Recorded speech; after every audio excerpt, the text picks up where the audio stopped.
আপনারা হয়তো জানেন না, অনেকেই আমাদের দেশের অনেক নায়ক নায়িকা, অনেক নাটকের নায়ক, অনেকেই কিন্তু আমাদের দেশ থেকে তারা ইউরোপের বিভিন্ন কান্ট্রিতে গিয়ে তারা সেখানকার নাগরিকতা নিচ্ছে।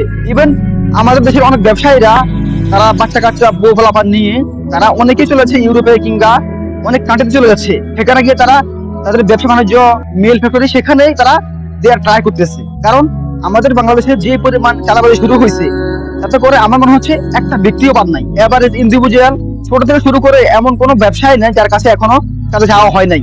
আপনারা একটা কথা মাথায় রাখবেন, যদি কখনো আমাদের দেশ ব্যর্থ হয় তাহলে তার একমাত্র দায়ভার নিতে হবে আমাদের বাংলাদেশের যারা চাঁদাবাজ, যারা চাঁদাবাজের গোষ্ঠী, তাদের জন্যই আমাদের এই নতুন বাংলাদেশ এখন ধ্বংস হচ্ছে। আমাদের দেশের কোনো ব্যবসায়ীরা এখন দেশে আর ইনভেস্ট করতেছে না। আমাদের দেশের অনেক সেলিব্রিটিরা তারা এখন আর দেশে থাকার কোনো নিয়ত নাই। অনেকে ইউরোপে চলে গেছে, অনেকে কানাডা চলে গেছে, অনেকে দেশের ব্যবসা বাণিজ্য গুটাইয়া এগুলোকে বিক্রি করে তারা এখন বিদেশে পাড়ি জমাইছে। কারণ কি? এই চাঁদাবাজের গোষ্ঠীর কারণে, এই চাঁদাবাজের দলের কারণে।